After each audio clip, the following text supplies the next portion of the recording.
Ready ঢুকি আলো বাতাস ভালো আছে ইয়া অনেক ওই সাইডের পর্দাগুলো ওঠেন তো। ডিম থেকে বাচ্চা বাইরে হচ্ছে, এখন বাচ্চা বাইরে হওয়ার সময়। এই তো বাচ্চা বাইরে হচ্ছে, ডিম থেকে বাচ্চা বাইরে হচ্ছে। হ্যাঁ, এভাবে ডিম থেকে বাচ্চাগুলো বাইর হবে আস্তে আস্তে। সব ডিমে মোটামুটি দেখা যাচ্ছে যে 90% থেকে আমরা 95% পর্যন্ত বাচ্চা পাবো। এখানে কয়দিন রাখতে হয়? এখানে দেখা যায় গরমের দিনে আমরা যদি একটু গরম বেশি হয় সেক্ষেত্রে 12 ঘন্টা।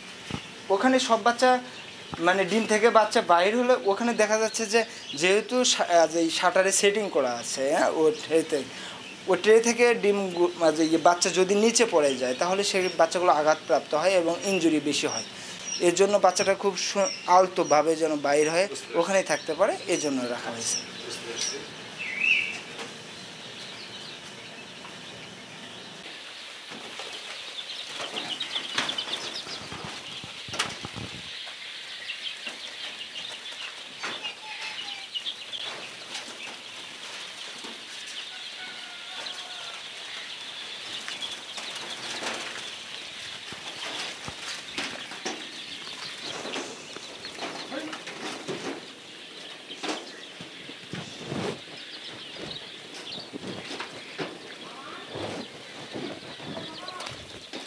কয়দিনের বাচ্চা বিক্রি করেন আপনি?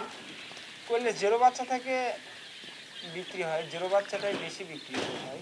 আর যারা একদিন বয়সের বাচ্চা 60 টাকা, 7.5 টাকা, 6.5 টাকা, এটা আসলে অনেক সময় মানে সময়ের উপরে নির্ভর করে। 1,20,000 পর্যন্ত মানে যেটা আপনি প্রোডাকশন করতে পারেন পুরোটাই বিক্রি করা হয়। হ্যাঁ, বিক্রি বেশিরভাগ সময় মানে করি না, সেটা হলো খামারিদেরকে দেওয়া লাগে তো কিছু বাচ্চা। যে বাচ্চাগুলো আমি উৎপাদন করি প্রায় 1 লাখ আপ এই বাচ্চা এখন দোকান আছে। আচ্ছা, মান বাচ্চা বিক্রি করছেন সর্বোচ্চ? আমি তো এভারেজ প্রতিদিন না হলেও 3,000 পাখি বিক্রি করি। 3,000 পাখি বিক্রি? জি। শুরু থেকে যে আপনার কতদিন থেকে একটু ঘুরে বসেন, আমাদের দিকে ঘুরে বসেন একটু, ব্যাস।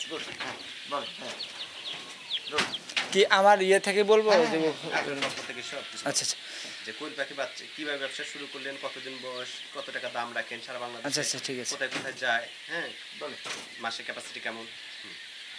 আমি যখন ব্যবসা শুরু করি তখন 100 কোয়েল পাখি দিয়ে শুরু করি 2010 সালের দিকে। এটা শুরু করা হয়।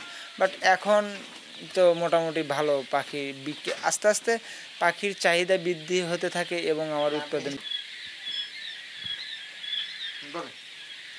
আমি সর্বপ্রথম 100 কোয়েল পাখি দিয়ে শুরু করি 2010 সালের দিকে। তারপরে আস্তে আস্তে দেখা যায় কোয়েল পাখি লালন পালন করতেই থাকি। এর মধ্যে আবার লেখাপড়াও চালাই। 2012 সালের দিকে দেখা যায় যে এক সময় লেখাপড়া করব না আমি চাকরি করব, কি করব, এরকম একটা চিন্তা ভাবনার মধ্যে পড়ে যায়। 2014 কিন্তু আমি অল্প আকারে আস্তে আস্তে বড় করি এই কোয়েল খামার।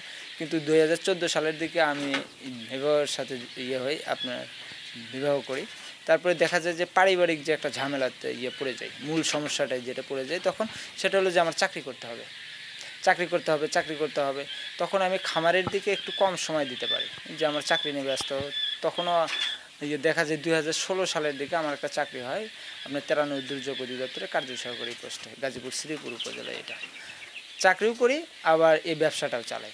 হ্যাঁ, এই ব্যবসা চালাতে চালাতে দেখা যায় যে আমার অনেকটা সমস্যার সম্মুখীন হই। সেটা হলো যে দেখা যায় আমার কাজের যারা সহকারী কাজ করে ঠিক মতো আসলে মানে আমি যেভাবে দিক নির্দেশনা দিই এভাবে করে না। আমি না থাকলে আর কি যা হয়। কিন্তু এই সমস্যা থেকে অনেকটা চেষ্টা করি যে আমি চাকরিও করব, ব্যবসাও করব। বাট ওই যে বৃহস্পতিবার করে আসতাম, শনিবার করে যাইতাম, মানসিক একটা পেইনও হতো, দেখা যাচ্ছে জার্নিরও একটা সমস্যা। এবং একটা সময় দেখা যায় যে না, আমি কোয়েল পাখি থেকে ভালো কিছু হয়তো করা সম্ভব, বাট আমি চাকরি থেকে হয়তো এটা সম্ভব না।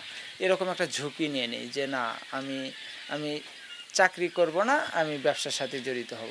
তখন আমার ঊর্ধ্বতন কর্মকর্তারা মানে পিআইও স্যার, তারপর ইউনো ম্যাডাম, এনারা বলে যে আসলে ভালো করে ভাবো, অনেক কিছু চিন্তা করতে বলে। বাট আমি আমার সিদ্ধান্তে অটল থাকি। তারপরে বিশেষ করে আমার একটা সুবিধা পাইছি, সেটা হলো আপনার ভাবির দিক থেকে সাপোর্টটা পাইছি, মেন্টালিটি সাপোর্ট, যেটা যে সমস্যা নেই, তুমি চাকরি না করলেও সমস্যা নেই, যেহেতু আমাদের ব্যবসা আছে, অল্প অল্প করে খাবো, আমার সমস্যা নেই। এরকম একটা যখন এই সাপোর্টটা পাই তখন আমি আসলে চলে আসি। কিন্তু আমার বাবা কখনো চাচ্ছিল না, আমার পরিবার বিশেষ করে চাচ্ছিল না যে না আমি চাকরি থেকে চলে আসি।